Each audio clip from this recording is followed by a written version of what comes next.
Hello everyone, আসসালামু আলাইকুম। সবাই কেমন আছেন? আশা করি সবাই ভালো আছেন। আমিও ভালো আছি আলহামদুলিল্লাহ। বিদেশি খেজুর গাছ নিয়ে নতুন আরেকটা ব্লগ ভিডিও নিয়ে আপনাদের মাঝে হাজির হয়েছি আমি সাকিব। এভরিওয়ান চলুন, এই প্রথম পর্বতে দেখাইছি কিভাবে উঠাইতেছি এবং কিভাবে কোথায় আমার বিদেশি খেজুর গাছগুলা রুখবো ওইটা আপনাদের মাঝে আমি শেয়ার করছি।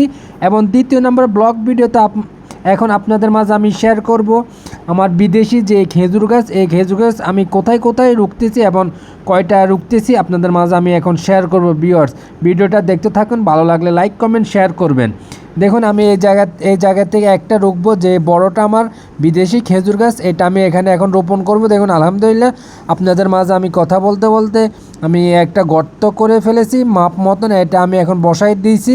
তো আমি এখন বসাই দেওয়ার পরে আমি দেখুন চারোপাশে দিয়ে একটু মাটি দিয়ে দিমু, তো নিখুঁতভাবে যেন সুন্দরভাবে যেন উপর দিয়ে উঠতে পারে বড় হইয়া। এখন আমি কথা বলতে বলতে প্রথম বিদেশি খেজুর গাছটা রুখে ফেলেছি। এখন আমরা দ্বিতীয়টা রোপণ করার জন্য চলে যাব। তো চলুন, তো দেখুন আমি প্রথমটা রুখে ফেলেছি। এই দেখুন মাশাল্লাহ মাশাল্লাহ, কত সুন্দর লাগতেছে আমার বিদেশি খেজুর গাছ। তো চলুন, এই যে আমি দ্বিতীয়টা রোপণ করার জন্য আমি চলে এসেছি।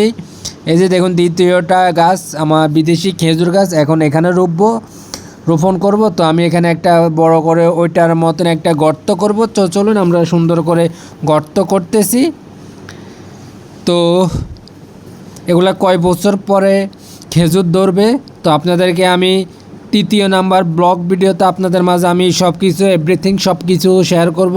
এটাতে কয় বছর পরে খেজুর ধরবে এবং কত টাকা দিয়ে আমরা বিদেশ থেকে খেজুর গাছগুলা নিয়ে আইছি, এগুলা এভরিথিং আপনাদের মাঝে আমি দ্বিতীয় নাম্বার পর্বতে আস্তে আস্তে বলে দেব। ভিউয়ার্স, এই যে দেখেন আমি এখানে কথা বলতে বলতে এখানে আমি গর্ত করা শেষ হয়েছে। এখান থেকে আমি অনেকগুলা মাটির নিচে তো অনেকগুলো ময়লা থাকে, আমি সুন্দর করে এখন হাত দিয়ে দিয়ে ময়লাগুলো উঠে ফেলেছি। তো দেখুন যে অনেক পলিথিন, এই যে ময়লাগুলো এখানে বালুর ভিতরে আমি সুন্দর করে গর্ত করে এখন ময়লাগুলো উঠে ফেলবো। তো দেখুন আমি গর্তটা করা শেষ হয়েছে। আমি এখন যে দ্বিতীয়টা আমাদের বিদেশি খেজুর গাছ, তো আমি এটা এখন রুখে ফেলবো। তো ভিউয়ার্স, ভিডিও শেষ পর্যন্ত চলে আসলাম, এখন বিদায় নেওয়ার পালা। আসসালামু আলাইকুম রহমতুল্লাহি ওবারাকাতু। সবাই ভালো থাকবেন। ভিডিওটা এই পর্যন্তই, আবারও দ্বিতীয় পর্ব ব্লগ ভিডিও নিয়ে আপনাদের মাঝে আমি হাজির হব। এই পর্যন্ত সবাই ভালো থাকবেন। তো দেখুন আমি দ্বিতীয় নাম্বার আমার বিদেশি খেজুর গাছটা রুখে ফেলেছি এবং তৃতীয় নাম্বার গাছটি আমি রোপণ করব। চলুন, আমার যে কলা বাগান আছে ওইখানে যে আড়া তুলছি এখানে এখন রুখবো।